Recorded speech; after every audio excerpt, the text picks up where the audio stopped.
Oi, gente, boa tarde. Espero que vocês estejam bem. Sejam bem-vindos, bem-vindas. Hoje a gente vai conversar sobre biologia, não definir parentalidade, com a doula LGBT Lélia Castro, lá do Distrito Federal. Acho que vai ser uma conversa bem legal sobre diversidade sexual e de gênero. Logo a Lélia está chegando por aqui. E a gente já inicia a nossa conversa, então.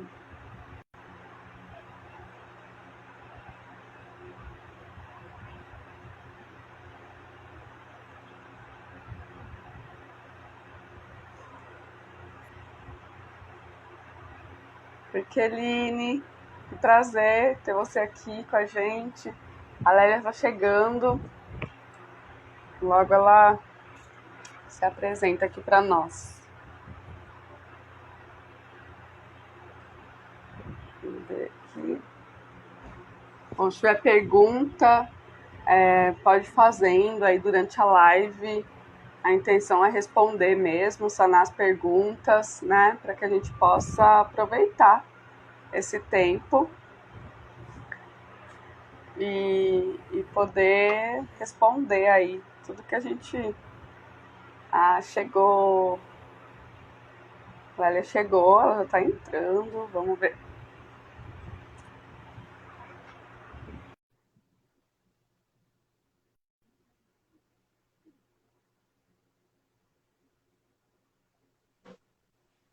Oi, Olá, tudo bem, tudo bom? Lélia?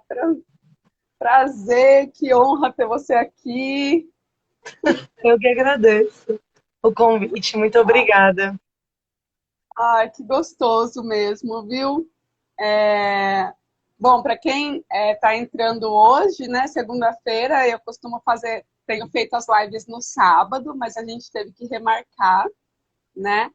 E, e tudo bem também. Eu achei até que eu fosse ter que remarcar. Eu até comentei com você, né, que teve um bebê, nasceu na madrugada de sexta para sábado, e eu achei que por esse motivo, como estava ali pertinho, eu achei que fosse que talvez eu tivesse que remarcar. Mas enfim, que bom que você está aqui. Agradeço imensamente mesmo pela sua disposição e estou muito feliz com você aqui com a gente, para que a gente possa aí trabalhar melhor essas reflexões, né? E poder trabalhar a inclusão, que aqui no Brasil, infelizmente, a gente tem esse déficit muito grande ainda. Então, acho que tudo que a gente puder abordar com enfoque à diversidade é muito bem-vindo, assim. Sempre vai contribuir, né? Lélia, eu vou me Sim, apresentar para quem não me conhece e depois você se apresenta, então, e a gente já começa o nosso bate-papo de hoje. tá. Meu nome é Carol dos Anjos, eu sou doula em Piracicaba. O meu objetivo, desde que eu me formei como doula, tem sido em promover informações, né, para que as mulheres tenham aí partos dignos, respeitosos, e essas crianças possam nascer nesse ambiente de amor, acolhimento. Eu acho que isso é fundamental e eu vejo a possibilidade muito grande do parto ser dessa forma, né? Se você pudesse apresentar, então, Lélia. Me apresento sim. Primeiro, obrigada pelo convite. Eu fico bastante feliz com esses convites, porque, enfim, né? Eu acho que todos os espaços que são abertos, assim, para a gente poder compartilhar um pouco do que a gente idealiza ou o que a gente elabora no, do que, no caso, eu penso, né, sobre o que é a doulagem. Então, eu agradeço esse espaço, que eu entendo muito como um espaço também de reflexão e de reelaboração. Então, é a partir desses encontros e dessas trocas que eu também vou me elaborando, vou me reelaborando e vou pensando sobre esses espaços que eu ocupo ou quero ocupar. Bom, tá bom o áudio? É sempre essa Tá dúvida. ótimo, tô indo super bem. Meu nome é Lélia, Lélia de Castro. Eu sou sapatão, eu sou cis, eu sou branca. Eu resido atualmente no Distrito Federal, mas eu nasci em São Paulo, então se fala de Piracicaba, dá até aquele quentinho em relação ao estado. Eu atuo como doula educadora perinatal. Eu fiz uma formação em 2012, mas eu não atuei em 2012 porque para mim foi bastante difícil entender o universo da doulagem. Mas eu já explico isso. E além de doula educadora perinatal, eu também atuo como produtora cultural aqui no Distrito Federal. Eu acessei o mundo da doulagem em 2010. A minha mãe também é doula. E aí ela que trouxe essa ideia, ela trouxe essa referência da doulagem, porque ela estava junto na elaboração do Congresso pela Humanização do Parto e Nascimento. E aí eu fiquei bastante interessada e também gerou um estranhamento em mim, porque é um espaço onde muitas mulheres estavam ocupando, toda a linguagem era no genérico masculino. Eu achei aquilo bastante excludente. E nesse primeiro momento, aí hoje eu já revejo algumas partes na perspectiva de ser excludente. Então, mas a maternidade nunca foi um foco na minha vida. Esse tema nunca foi algo que me interessou ou me interessava no começo. E aí, em 2012, eu venho morar no Distrito Federal, então eu fiz faculdade no interior de São Paulo, eu sou pedagoga. Fiz faculdade, venho para cá, para o DF em 2012, e vou trabalhar como secretária dos cursos de doula, e é onde eu encontro e conheço a doulagem. Em 2012, isso era muito ainda distante do dia a dia das pessoas. Se hoje em 2012 era mais ainda. Então eu fiz o curso de doula só porque eu era secretária e perguntava, mas você é doula? Eu dizia, eu não. Aí a pessoa, então como você pode dizer que esse curso é bom? Aí eu, tá bom, então vamos lá, vou fazer o curso.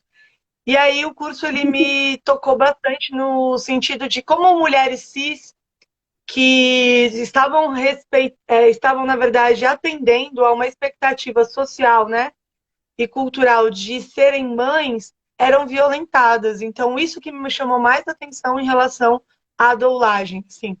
E foi dentro desse universo que eu comecei a pensar, dentro dessa perspectiva de enfrentamento às violências. Mas, para a leitura que eu tinha na época, é que ele era muito heterocentrado. Então, eu lia muito nesse lugar. E eu tinha acabado de me assumir sapatão, então, para mim, era muito difícil ainda entender por que aquele lugar ele me gerava desconforto, mas eu também não me sentia fortalecido o suficiente para questionar essa fala, essas posturas, né, heterocentradas. Então, eu me afasto e vou trabalhar em outra área. Quando eu vou trabalhar numa outra área, que é a área da produção, eu já vou trabalhar com pessoas, uma cantora que era sapatão, e ali eu conheço outras sapatonas aqui do DF, onde eu vou me fortalecendo. E aí, em 2014, eu regresso para o mundo da doulagem, eu começo a trabalhar mais afinco, por entender a importância do que a gente está elaborando sobre essas técnicas, sobre essas referências, sobre essas ferramentas que a gente tem, não só de enfrentamento à violência, mas como a gente pode elaborar ou pode provocar, ou estar ali para oportunizar uma boa experiência de parto. E aí, nisso, vários amigos meus estavam num processo de transição, e aí foi quando eu também me entendi enquanto uma pessoa cis, e o que significava ser uma pessoa cis. E aí eu começo a entender e observar também esse universo da humanização do parto e nascimento por essa ótica, né? Que é hetero-cis normativa. E aí eu começo, já fortalecida, a questionar esses espaços, assim. Então a minha trajetória, ela vem por esses atravessamentos. Então, na verdade, os meus questionamentos partem pelo fato de eu ser sapatão e entrar nesse universo. E como esse universo, então, para mim, é um lugar onde eu me sinto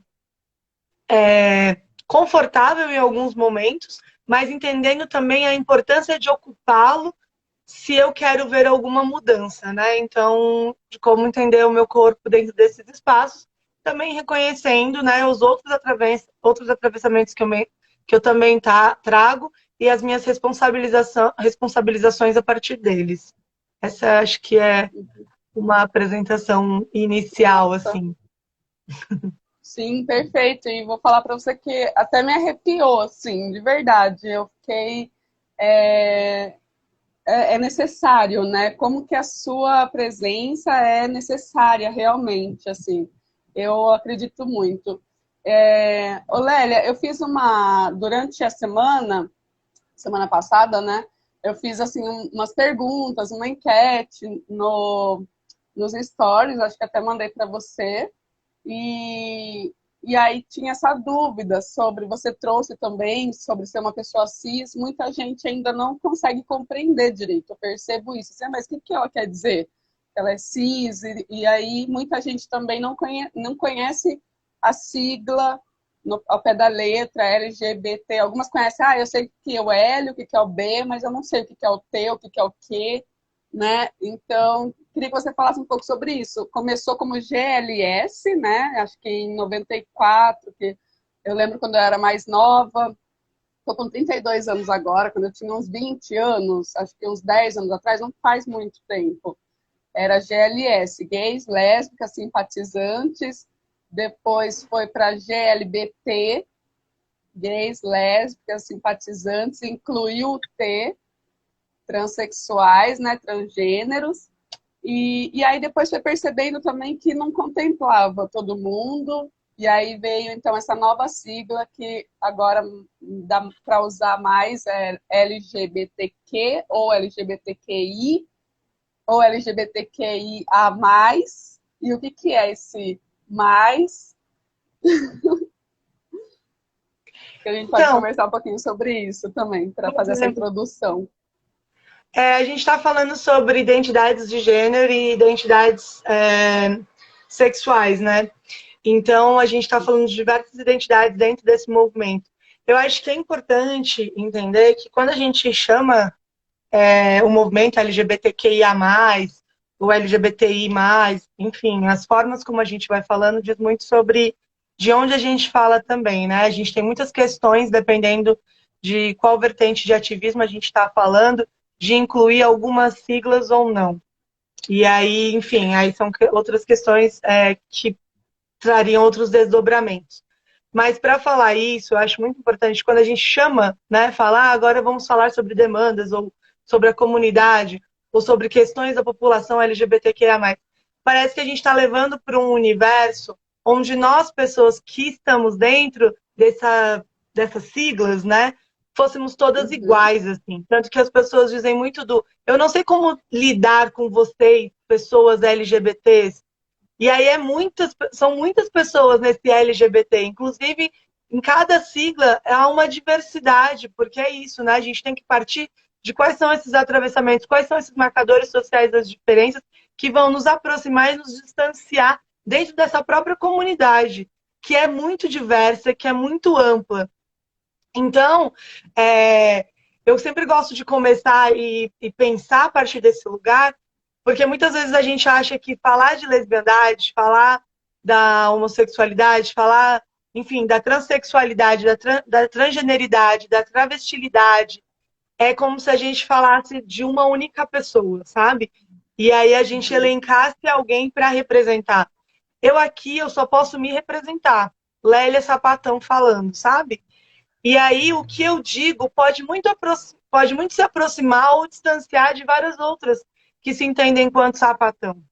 Então eu acho que isso é muito importante. Agora, vindo dentro dessas siglas, para a gente entender o nível de identidades existentes sexuais, identidades de gênero, por isso que a gente coloca o mais, porque não vai compreender, é a gente pensar nessa pluralidade, assim, sabe? Dentro do que a gente já chama de diversidade.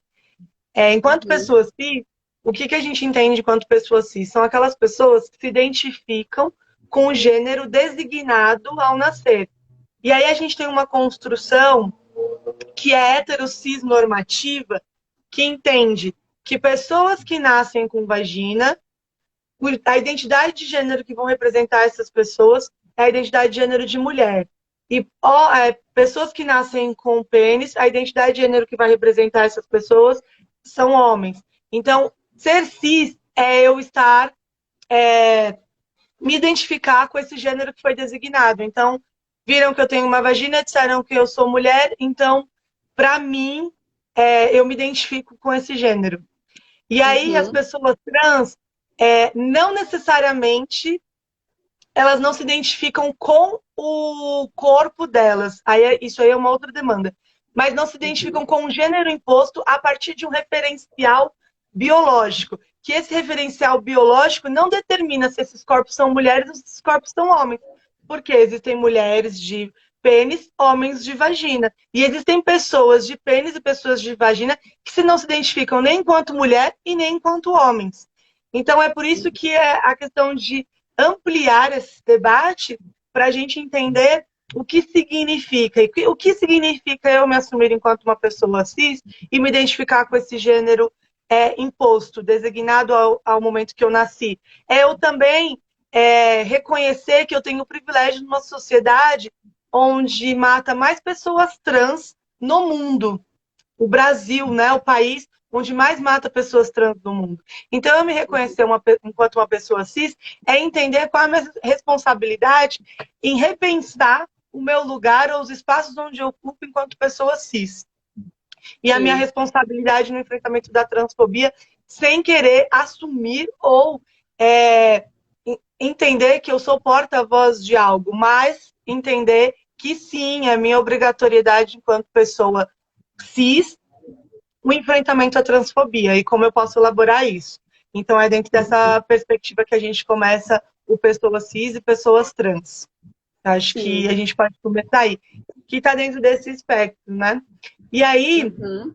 a gente está falando de identidades de gênero, mulheres e homens, pessoas não binárias, e que não vão se identificar com nenhum desses gêneros, ou pessoas bigênero, que vão se identificar tanto enquanto mulheres quanto enquanto homens na questão de expressão de gênero. E o que a gente fica mais querendo entender dentro dessa perspectiva é como a gente vai enquadrar as pessoas. Porque o nosso maior receio é aquilo, e o que gera estranhamento, ao ponto desse estranhamento gerar uma questão de eu não sei, ou uma questão de eu preciso anular ou aniquilar aquilo que é diferente do que eu conheço, né?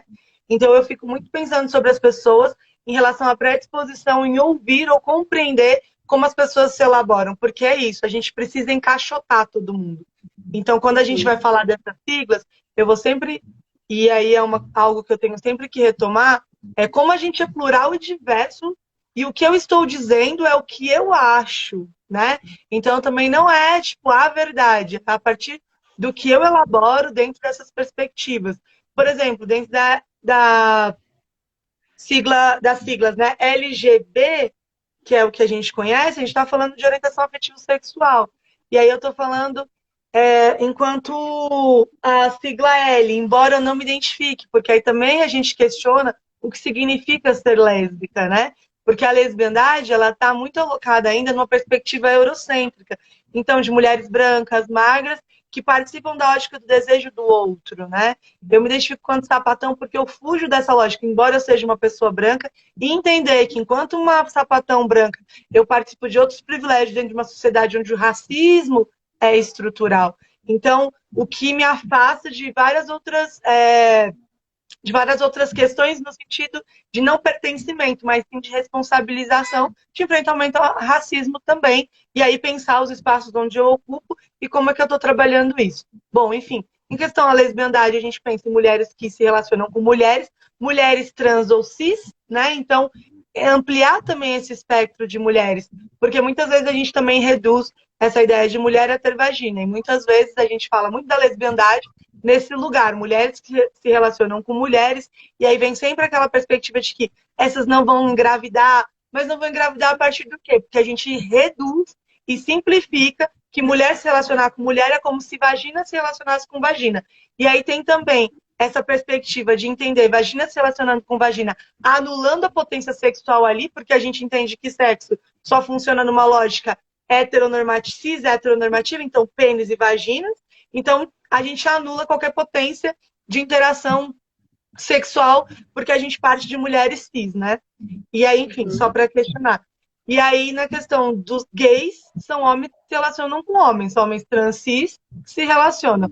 E as pessoas bissexuais se relacionam com pessoas de ambos os gêneros. E, e sempre lembrando que quando a gente está falando dessa perspectiva de gênero, a gente não está determinando esses corpos a partir de uma lógica calcada na biologia. Então a gente tem que ampliar isso, senão a gente vai ter discursos sempre transfóbicos. E aí, dentro dessa perspectiva, a gente tem a letra T, que eu falei, né, de pessoas cis, pessoas trans. Então, as pessoas transgêneros, as pessoas travestis, as pessoas não binárias, que estão dentro dessa sigla, né, do T. Sim. E a letra Q, que é mais um guarda-chuva, assim, que engloba várias identidades que não estão dentro desse espectro heterossexual e nem cisgênero. Então, vai mais para esse lugar assim. E o I, de pessoa intersexo, ele está mais dentro do campo da biologia, não está nem dentro de uma perspectiva de identidade de gênero e nem de identidade afetivo-sexual. São as pessoas que nascem com uma ambiguidade anatômica, reprodutiva ou sexual. E aí, que não se encaixa, né, nessa perspectiva binária que a gente tem de pênis-vagina. E aí a gente... Que são os que eram dados como hermafrodita, né? As pessoas reconheciam e aí mudou. Que a gente não utiliza, né? Porque esse nome, essa categoria está dentro de outra perspectiva e não de nós, né? Então chamamos de pessoas intersexo. Que a gente tem uma medicina muito binária, um pensamento muito binário, que quer sempre intervir nesses corpos, porque a gente precisa alocá-los, ou dentro dessa perspectiva de ter um pênis, ou dentro de uma perspectiva de ter uma vagina. E, tipo, reforçando, então, que a gente tem que ter esse controle e tudo aquilo que foge ao que não é esperado, a gente chega com uma intervenção. Seja essa intervenção de adequação, ou seja essa intervenção de exclusão, aniquilamento. Isso eu sempre vou pegar nessa tecla, que eu acho que é o que mais acontece com nós. E aí, sim, aí tem assexual, tem pessoas pansexuais, o mais vai compreender outras experiências, identidades, orientações. Aqui a gente chega nesse limite, mas fora daqui tem two spirits, enfim, aí vai crescendo. Porque é isso, porque as identidades, elas estão em constante reelaboração e não vão caber dentro do que a gente quer que caiba para poder aprisionar, sabe? Porque essa é a nossa lógica binária. A gente precisa aprisionar porque eu preciso controlar. E isso vai muito para esses espaços. Tanto que uma das primeiras perguntas que me fazem quando eu estou falando em algum curso de doula, por exemplo, é: mas como é que a gente fala com vocês? E aí isso me leva para um lugar muito interessante de reflexão, porque quando perguntam como é que fala com vocês, a gente sai do lugar de humana, né? A gente vira algo que é estranho, algo que eu não consigo compreender. Eu não sou uma pessoa, então vocês se desloca desse universo de pessoa, né? Então eu quero compreender como é que você funciona. Eu funciono como você, muitas vezes, dentro dos meus limites, dentro do que eu me entendo, né, enquanto pessoa. E aí eu dialogo muito sobre perguntar como as pessoas querem ser tratadas. E aí a gente começa o nosso debate, começa o nosso discurso. Porque todo mundo tem formas e especificidades de como quer ser tratada, sabe? E isso não é diferente com nós. Não é exclusivo, né, da população LGBT. Todo mundo tem, né, o jeito como gosta de ser tratado. Exatamente. No feminino, no masculino, no neutro, ou enfim, aí a gente vai dialogando. Se você tem dúvida, pergunte. Eu acho que o que leva a gente para reforçar, enfim, preconceitos ou discursos opressores é quando a gente parte de um lugar onde a gente deduz e acha que é daquela forma e aquela forma é a correta e a gente não vai conversar sobre isso, sabe? Então eu vou te reduzir e vou falar a partir do lugar que eu conheço. Então, hoje eu falo desse lugar que eu conheço. Lembra atrás, quando eu falei, era heterossexual demais para mim, ou quando eu fui questionar a linguagem que estava no masculino no genérico masculino. E hoje eu entendo que quando eu vou falar de pessoas grávidas, não necessariamente eu vou falar no feminino só, porque eu tenho que compreender que existem outras pessoas, homens trans ou pessoas não binárias que se identificam com a linguagem masculina, que eu vou ter que colocar dentro da minha boca para essas pessoas também se sentirem. Aí eu não entendo muito da inclusão, eu entendo mais uma perspectiva de acolhimento mesmo. Porque nos textos a gente inclui todo mundo. O que a gente tem que mudar é o referencial, sabe? Aí o referencial para mim está a partir do discurso e está a partir também dos referenciais imagéticos, de como a gente constrói. As imagens são textos, elas estão nos contando alguma coisa. E a partir do momento que eu reforço uma imagem, eu estou elaborando um texto. E esse texto está ali numa imagem e depois ele também é reproduzido de outras formas, a partir da linguagem, né? Da fala, aliás. O texto também é uma linguagem. Mas é a gente entender como é que vai elaborar isso, para a gente acolher nesses discursos. Então, Lélia, eu não sei o que é LGBT, pergunta, sabe? E a gente conversa sobre isso. E aí, eu falo muito para as pessoas, especialmente as pessoas que são cis. Quer conversar? Vem conversar com uma pessoa cis, a não ser que você vai pagar para o trabalho da pessoa trans, sabe? Porque é muito... Eu percebo e observo a partir de muitas lives que eu vi de alguns homens trans que engravidaram, o quão é cansativo eles se disponibilizarem para uma live, falarem das suas experiências e depois as pessoas reproduzirem discursos e falas transfóbicas. Então é isso, é cansativo. Então bora a gente se reunir enquanto pessoas cis e pensar sobre a nossa responsabilização na elaboração dos nossos discursos, especialmente nesse universo da doulagem, que é um dos pontos, inclusive, que quando eu fiz esse meu novo Instagram, que ele é recente, é de maio, eu encontrei outras doulas e a gente criou um grupo que é uma roda para pessoas LGBTQIA+, que acontece quinzenalmente. Era segundas-feiras e agora está acontecendo aos sábados quinzenal. Teve nesse sábado agora, dia 26, e agora a gente vai ter no próximo sábado, que é dia 10 de outubro. Então é onde a gente também cria esse espaço para receber, porque é muito ruim. Eu lembro que o Apolo Arantes, que é um dos homens trans, que ele acabou de parir recentemente, inclusive, ele estava falando sobre isso. Oi? Fofinho, eu vi bastante live dele, tenho acompanhado ele nasceu. Ele falou que deram para ele um vídeo, né, para ele assistir, que foi o vídeo do... como é que é? É famoso, gente, já esqueci Gente, qual que é o filme que todo mundo fala na humanização, que é pra gente assistir, tá na Netflix, tem o Renascimento do Parto. Aí entregaram pra ele o Renascimento do Parto, ele tipo, falou, o que eu tenho pra ver aqui? São só mulheres cis, engravidando, falando dessas experiências dessas mulheres cis, então não tem nenhum referencial pra mim. E é isso, tipo, o que nós estamos dispostas a construir e elaborar? E aí, junto com a Lisley, com a Vanessa, com a Leila e com a Mari, que está aqui, a Marioca 44, a gente construiu essa roda para a gente pensar esse espaço onde a gente vai dialogar com pessoas LGBTQIA+, que queiram saber sobre esse universo da gestação, parto e puerpério, trazendo uma linguagem que seja acolhedora e também acolhendo essas demandas, acolhendo as demandas dessas pessoas e a partir dessas demandas e desses discursos, repensando as nossas práticas. Eu mesma, quando um outro homem trans que eu acompanho, que é o Tom Brandon, que ele falou sobre cesariana e como a cesariana foi importante para ele para não passar por transfobia durante o parto.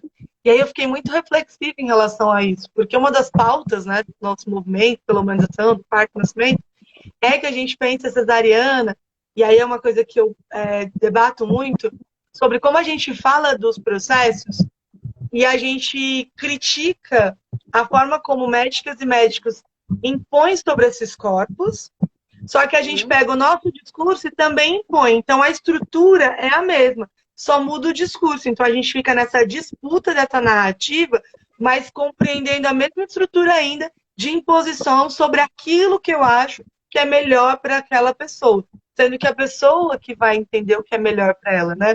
Enfim, e aí eu criticava muito a questão da cesariana quando as doulas falavam na época, em 2015, isso foi muito, pelo menos aqui no DF,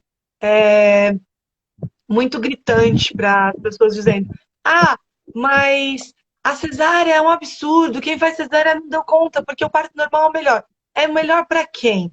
Para quais pessoas? A partir de onde? Porque aqui no DF tem dois hospitais que são referências, que é o Hospital Regional de Ceilândia e o Hospital Regional de Samambaia, duas grandes referências de parto normais, só que a porcentagem de parto normal equivale à porcentagem de cesarianas. E aí a gente tem que entender, descolado, parto normal, mas olha a experiência de parto. Não é a melhora do parto normal, porque a gente entende que fisiologicamente, só que tipo de experiência está sendo vivenciada por essas pessoas para que elas passem por um parto normal? E aí eu estou pegando isso só descolando aqui, e aí a gente vai entrar com outros corpos de outras identidades, de gênero e outras identidades afetivos sexuais. Como é que vai como vai ser essa disputa de narrativa lá dentro agora, sabe? Sobre esses olhares, sobre a forma que as pessoas vão acolher, como os Sim. profissionais, aliás, vão acolher essas pessoas que estão passando por esse processo de gestação, parto, puerpério.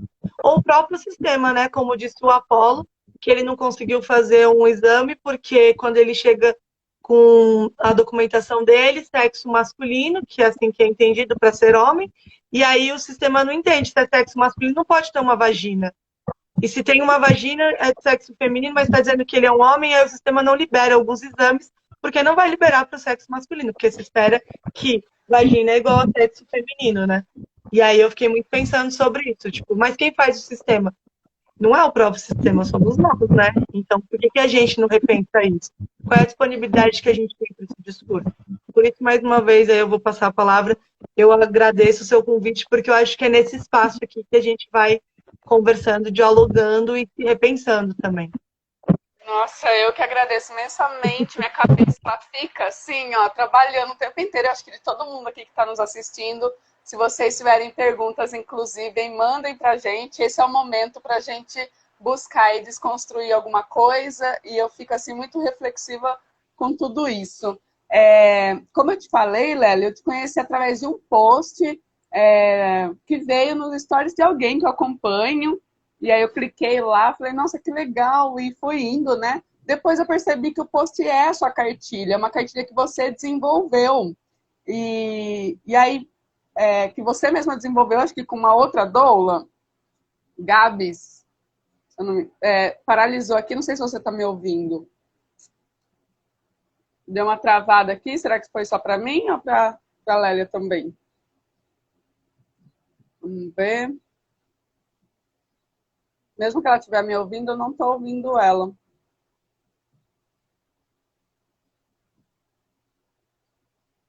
Isso, eu ia falar para ela sair e já entra de novo, melhor.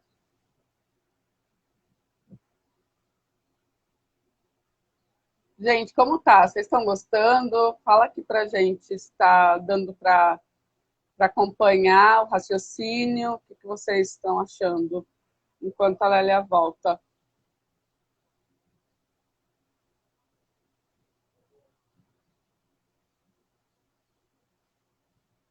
Eu vou chamar ela agora para ver se melhora.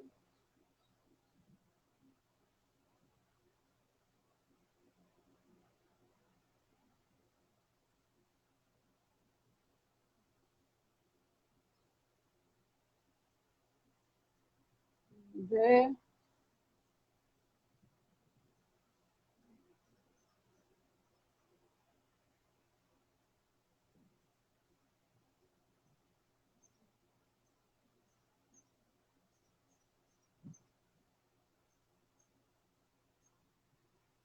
Mas é isso, né?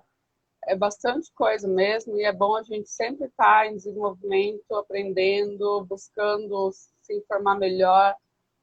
A gente não pode mais. Que incrível, né? A pessoa não pode fazer exames porque o sistema não consegue considerar. Estou procurando, peraí, estou procurando a Lélia aqui. Não estou achando.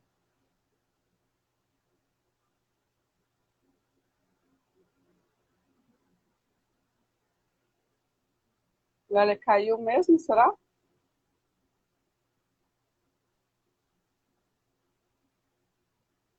E aí, gente?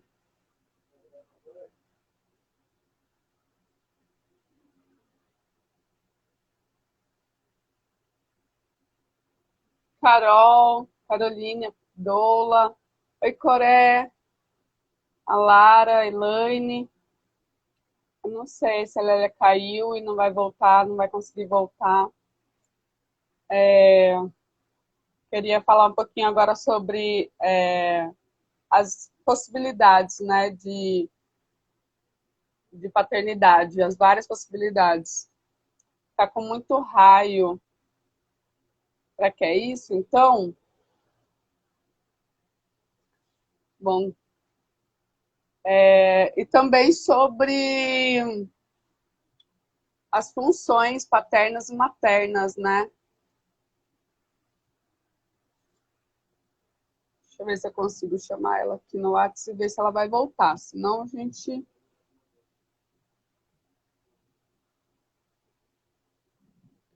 De qualquer forma, gente, a live vai ficar salva. E aí, se for o caso, né? Dá pra gente ver depois.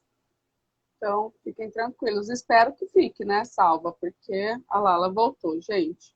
Deu. Vamos ver.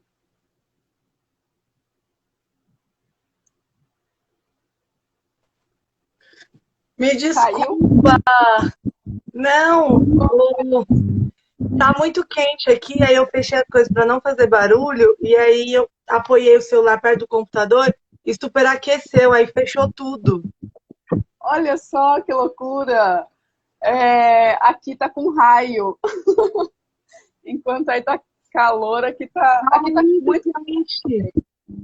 aqui tá muito calor também, mas já tá começando essas chuvas de verão, sabe? Que começam os raios, uma loucura, e já cai aqueles pés d'água louco. Me Então, desculpa, viu?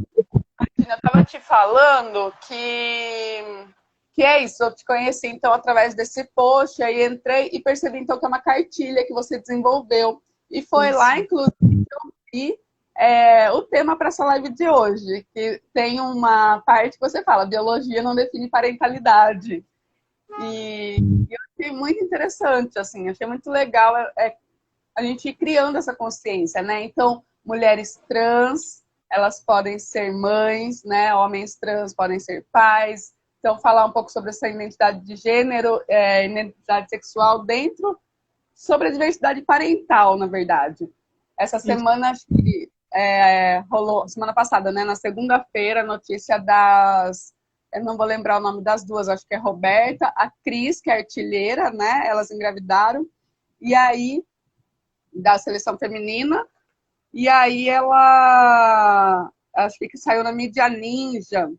E os comentários, sempre tem, né, esses comentários, quem vai ser o pai?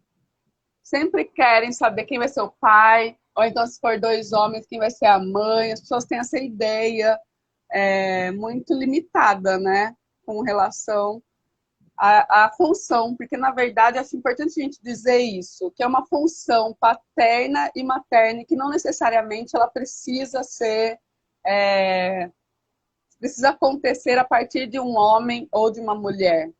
As funções, elas são funções maternas e paternas que se relacionam para o crescimento do indivíduo, mas até aí, né, o que essa pessoa mais precisa, essa pessoinha mais precisa é de amor e acolhimento enquanto criança, que vai se desenvolvendo, e depois vem a função paterna, que aí vai levar essa criança, vai mostrar como que vai para a vida, né, impulsiona. Então, o que a gente vê é que os casais héteros mesmo, que tem ali o pai e a mãe, né, do jeito que a gente considera, não está dando certo. Então, porque se tivesse, a gente já estaria para frente anos-luz, assim. Então, não que não está dando certo, dá muito certo. A questão é que a gente limita muito a isso, e acho que isso não é o, né, não é assim, ai, nossa, como que super dá certo isso. Eu queria que a gente pudesse falar então sobre essas famílias diversas, sobre as várias possibilidades e que não existe essa relação, assim, de que tem que ter um pai, tem que ter uma mãe? E por que a gente fala isso? Voltando só à questão da cartilha, né? A cartilha, para mim, na verdade, eu fiz junto com a Doula Gabs, a gente construiu essa cartilha juntas, assim, e encontrar a Doula Gabs, para mim, foi uma, uma satisfação muito grande, na verdade, e bastante importante para eu estar aqui agora, inclusive, falando com você. Em 2019, 2018, aliás, eu fiz essa roda LGBTQIA+, presencial, e ela não funcionou muito bem, porque a gente estava no ano eleitoral. Então, funcionou no sentido de aconteceu, mas conforme era mais certo, né, que o Bolsonaro assumisse a presidência, aqui no DF ficou mais perigoso, e esses discursos de ódio contra a população LGBTQIA+, ficou muito mais escancarado. Eu acho que é a nível do Brasil, né? Mas eu tô falando do lugar onde eu estava, porque minhas amigas sofreram algumas agressões em relação a isso, agressões físicas mesmo. E aí eu achei que a roda ficaria muito vulnerável, assim, porque eu não tinha controle. Tinha um formulário onde as pessoas diziam, né, seu interesse em participar da roda, mas era um espaço físico, então eu oferecia o endereço. Então eu não tinha como garantir que quem estava respondendo eram pessoas que de fato tinham interesse em estar presente e que não fosse, né, nenhuma pessoa homofóbica, LGBTI-fóbica, no caso. E aí eu encerrei a roda e no meu inbox eu recebi uma mensagem de uma mulher cis heterossexual que disse que ela jamais seria acompanhada por mim por eu ser uma doula sapatão, porque para ela seria super desconfortável ter uma doula que a desejaria no momento onde ela estaria muito mais vulnerável, que seria o parto dela. E aí eu fiquei muito pensando sobre isso. Claro que eu fiquei muito mal, assim. Enfim, arrumei estratégia e foi. Se você recebe muito esse bombardeio, eu ia até te perguntar isso, se existe assim, se você consegue perceber essa discriminação por você ser uma doula LGBT e sapatão. Então, assim, direto e escancarado foi só dessa mulher. Mas eu entendo, é porque eu também sou uma doula gorda maior, né? Então, existe também as pessoas que não querem muito ser atendidas por mim, por achar que eu não vou dar conta, por entender que eu não vou dar, a demanda do parto vai ser muito exaustiva para o meu corpo, enfim. E aí, eu acho que também eu tenho esse atravessamento. Então, fica muito para mim ainda. E como eu não sou uma sapatão caminhoneira, as pessoas desconfiam que eu sou sapatão, sabe? Tipo, eu fico meio no hibridismo. Então, para mim, primeiro que chega, é muito mais fácil eu ser gorda do que ser sapatão. E elas descobrem que eu sou sapatão a partir do momento que dialoga comigo. E aí fica muito nítido, ou quando vai fuçar em alguma coisa minha no mundo virtual, que, enfim, né? Eu faço parte de uma associação lésbica feminista aqui no Distrito Federal, que é a Coturno de Vênus. Eu sou uma ativista sapatão. Então, isso é algo que não é escondido. Isso é dado. Então, eu sei que eu posso perder muitas oportunidades de acompanhamentos, porque é algo que eu digo a todo momento, é algo que eu estou sempre nesse ativismo. E aí, quando essa mulher me respondeu, só que assim, a gente, por mais que você seja ativista, ou, enfim, né, quando ela falou isso pra mim, eu já tinha me assumido há alguns anos, assim. Quando a lesbofobia chega, você fica baqueada, né?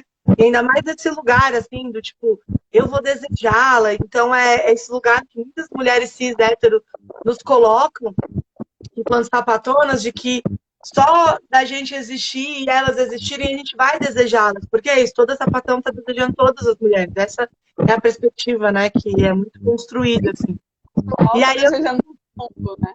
Bissexual também deseja todo mundo. É homem, é mulher. Aí a bissexualidade vai entrar nesse outro espectro, assim, né? Do desejo de todo mundo. Tá andando, eu tô desejando. O que é muito bifóbico, né? Sim.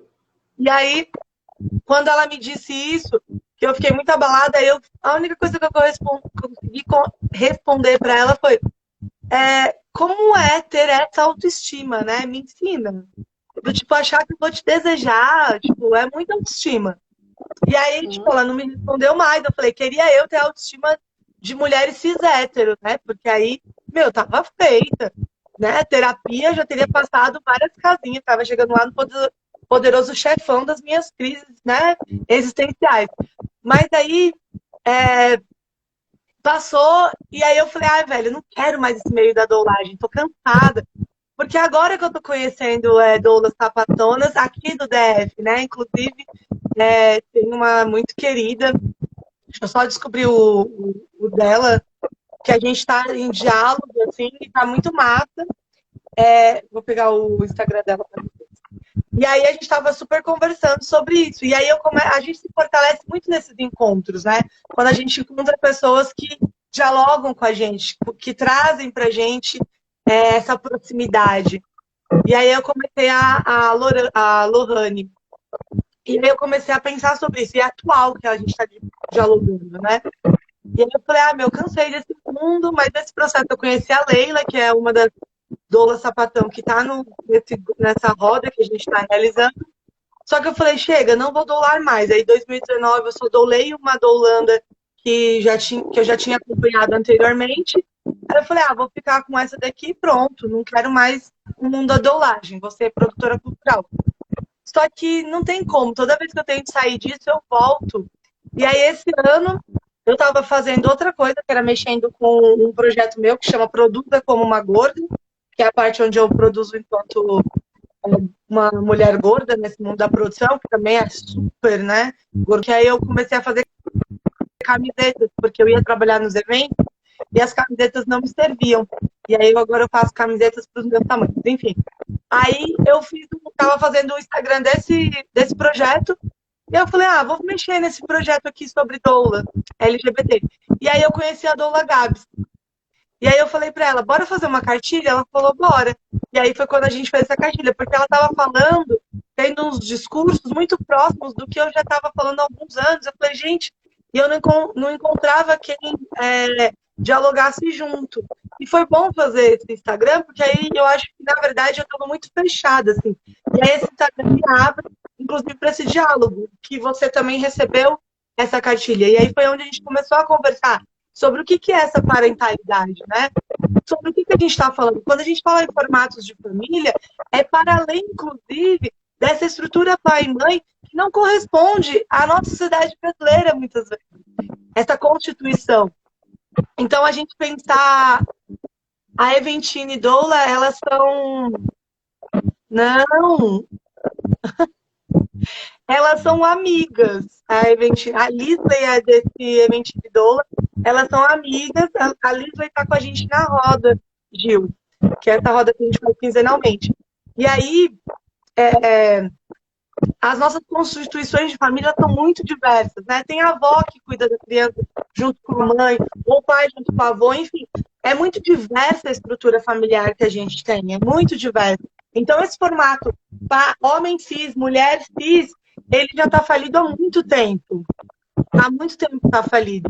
Então, a gente fica tentando reproduzir e salvar essa estrutura da qual já há uma falência no sentido de não representação do que a gente entende por família, que é tão diversa. E aí, quando chega nas pessoas LGBTs nessa construção, as pessoas vão querer nos enquadrar dentro dessa lógica heteronormativa. Então, é isso. Chegou um casal de sapatão, as pessoas vão procurar referências do que é a expressão de gênero desse masculino para eu poder entender quem é o homem e quem é a mulher daquela relação. Porque a gente não consegue entender que existem duas mulheres ali. Da mesma forma com casais gays. Vão sempre procurar referências dessa expressão de gênero, do que a gente entende como signos do masculino e do feminino, a gente poder enquadrar e dar conta, porque a gente está dentro da estrutura binária. E a gente quer, se não for homem versus mulher, se não for força versus fraqueza, a gente sempre está trabalhando dentro dessas perspectivas para a gente poder controlar esse corpo. E não é diferente em relação às pessoas trans, que a gente fica procurando elementos ali que justifiquem a transgeneridade delas. E aí a gente fica sendo transfóbica, tanto no momento onde a gente diz que não parece, quanto no momento onde a gente diz que parece. E a gente é tão transfóbica nesses dois movimentos, porque a gente está tentando encaixar dentro dessas sinceridades que também estão dando conta. Mas é isso, a gente tem que moldar os corpos, a gente tem que estruturar esses corpos e limitá-los. E a partir desses limites é o que a gente vai ver. E quem sair desse limite é o que a gente tem que retirar mesmo. E aí a gente vai entender o assassinato de sapatonas mais masculinizadas, a gente vai entender os estupros corretivos para corrigir esses corpos de lésbicas que não estão desejando os corpos de homens cis, essas lésbicas cis que têm que desejar corpos de homens cis. A gente vai entender a forma cruel, as formas mais cruéis de extermínio da população C, da população trans. É isso que as pessoas fazem. E é numa crueldade. Então, a gente vai entendendo os níveis e as estratégias de forma mais cruel para a gente aniquilar essas populações. Simplesmente porque a gente precisa controlar esses corpos. Nessa lógica de dizer quem pode ou não pode assistir. E aí vão ter outros atravessamentos que vão oportunizar isso. Eu falo enquanto uma sapatão branca numa sociedade racista, minha cor chegou antes. Então, ainda as pessoas vão tentar dialogar comigo, sabe? O meu corpo ainda é um corpo que vai para o lugar do diálogo, para depois ir para outros lugares. Mas é isso. Tipo, esse é o meu privilégio branco de transitar e de todos os dias ser beneficiada pelo racismo. Sendo sapatão, sendo sapatão. Então, eu acho que é nisso que a gente tem que ir e voltar o tempo todo. E a domagem, quando a gente está dialogando sobre isso, é pensar quem são as pessoas que querem passar por essas experiências e como nós, homens, podemos oportunizar que esse encontro seja de uma forma mais respeitosa possível. Porque se a gente começar a dialogar aqui, sem falar sobre orientações sexuais ou identidade de gênero, a gente sabe que o sistema que a gente está não vai promover isso, sejam partes hospitalares ou até partes domiciliares. Porque a gente tem que discutir muito ainda o que é essa ordem, o que é esse discurso do controle e esse discurso de poder sobre os corpos. Porque a gente entende o discurso médico ou o discurso mesmo das profissionais de saúde em relação a esses corpos que vão passar por esses processos, são poucas profissionais que estão ali para entender que é uma troca e não como uma imposição sobre quais são os processos que o seu corpo vai ser submetido ou vai passar. Enfim, eu não sei se eu respondi para você, mas eu acho que são algumas questões que eu acho que a gente tem que trazer para a gente, sabe? Nesse ir e voltar sempre. E quando a gente fala de salvar essa representatividade, essa representação, né, do homem, da mulher, quando era casado com os filhos, também é perverso, porque era obrigado, né? Não era uma coisa... Era obrigado a ser casado. A mulher, né, ia ficar mal falada, e tinha toda essa coisa. Então, o pátrio poder é uma coisa que mexe muito comigo, assim, a imposição, né? Então, é isso. A gente tira uma coisa ruim e agora coloca outra. Não está melhorando. Então, a gente pode escolher, mas não pode. A gente tem a liberdade de escolha, mas não tem, né? Acho que é muito isso, assim, Enfim, acho que o que eu queria conversar, você trouxe muito mais a sua presença, a forma como você dialoga. Você é uma pessoa muito maravilhosa, Lélio. Eu só tenho a agradecer. A gente tem 5, 6 minutos. Então, eu queria, assim, te dizer para continuar, sabe? Continuar nesse espaço. Eu quero muito poder aprender com você. Eu vou te seguir sempre, assim. Se você mandar, eu vou ingerir. Eu vou comer. Eu que agradeço, fico até sem graça, assim. Eu acho que a gente está aprendendo juntas, sabe? Eu acho que é um caminho. Quando a gente tem disposição, Carol, é um caminho sem volta, sabe? Porque eu acho que eu tô ainda. Eu acho que o processo, né? O aprendizado é o processo, a gente está sempre aprendendo. O que eu estou dizendo hoje, talvez amanhã mude completamente no sentido de me repensar. Para aprender, para falar, nossa, olha só, eu tenho que questionar isso daqui também. Eu fui dar aula no curso de aula do Instituto Federal aqui de São Sebastião, e aí uma das meninas me questionou quando eu falo pessoas que ficam gravídico corporal, porque ela, enquanto uma mulher negra, para ela não fazia tanto sentido anular a ideia de mulheres, porque quais foram as mulheres que puderam passar por essas experiências de parto bons, né? E aí, para ela era importante então, falar também de mulheres cis. E aí eu fiquei pensando, a gente pode nomear, né? Tipo, homens trans, mulheres cis, pessoas não binárias que querem passar pela experiência de gestação parto prefere. E também para a gente entender quem são essas pessoas e falar um pouco sobre elas. Assim. E aí eu fiquei muito reflexiva com relação a isso, de como é importante também essa inclusão na questão da nomenclatura, mas no acolhimento real nas nossas práticas, assim. É o que eu fico sempre refletindo, inclusive com as meninas, né, desse nosso grupo, dessa nossa roda. Porque, assim, como cada uma está num lugar, então são experiências muito diversas, são vivências muito diversas. A Isley, ela é da Paraíba, mas está no Canadá. A Vanessa mora na Paraíba. A Mari, ela é de São Paulo, mas está nos Estados Unidos. A Leila mora em Minas. E eu moro aqui no Distrito Federal. Então, a gente está cada uma num lugar do mundo, trazendo suas vivências, suas experiências nessas rodas para a gente trocar. Então, eu agradeço muito. Eu sempre fico pensando, continuo, não continuo, mas eu acho que é importante esses encontros assim. Mesmo que você, de repente, repense e, né, não queira mais, porque não é fácil, né, esse movimento da doulagem, está começando, então, além dessas dificuldades, existem outras barreiras também, né, a gente sabe que são várias barreiras, pensamentos limitados em vários aspectos, não só esse com certeza é um, assim, que esse que eu digo, a diversidade sexual e de gênero, é um pensamento muito limitado ainda, mas existe a limitação do porquê que eu preciso de doula e todos esses questionamentos que a gente ainda tem que trabalhar.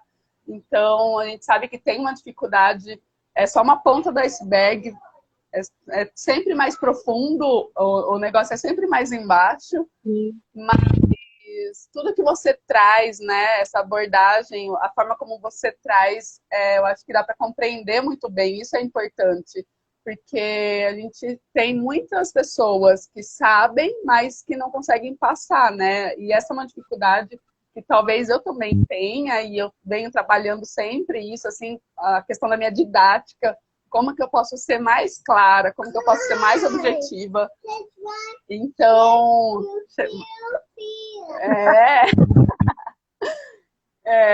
então é uma coisa que a gente vai aprendendo realmente, é como você trouxe, né? A gente está em constante aprendizado, todos os dias a gente acorda uma pessoa diferente e tá tudo bem, a gente está em constante aprendizado e o bom é que a gente se permita ser assim, né?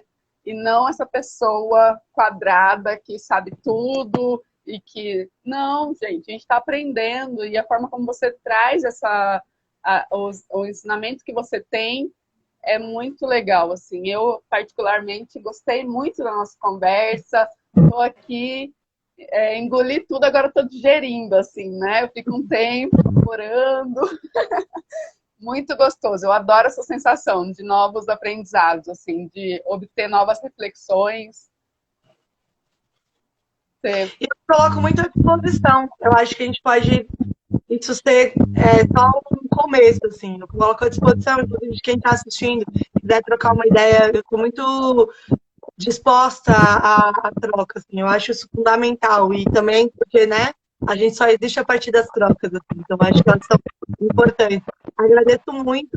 Eu também estou em constante tentativa de uma didática, de uma forma de compartilhar aquilo, né, que eu elaboro, aquilo que a gente pode, enfim, contribuir para que a gente se repense nesses espaços.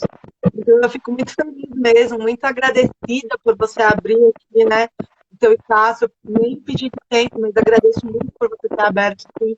Eu acho que é bastante importante, inclusive, a sua disponibilidade de me ouvir. Fico muito feliz. Fico muito feliz a gente ter se encontrado. E eu acho que é isso. A gente pode fazer outros encontros e termos outras trocas. Assim, que eu acho que é bastante frutífero quando a gente provoca esse agora que vou digerir. Eu acho que, inclusive, para mim, fica muitas coisas para digerir nesses encontros que eu tenho. Agradeço. Um na nossa roda conhecer, eu acho que é bastante importante, assim. E tamo juntos. Obrigada, Lélia. A gente vai cair. Valeu, muito Beijo. obrigada. Até. Tchau, Até. tchau. Tchau.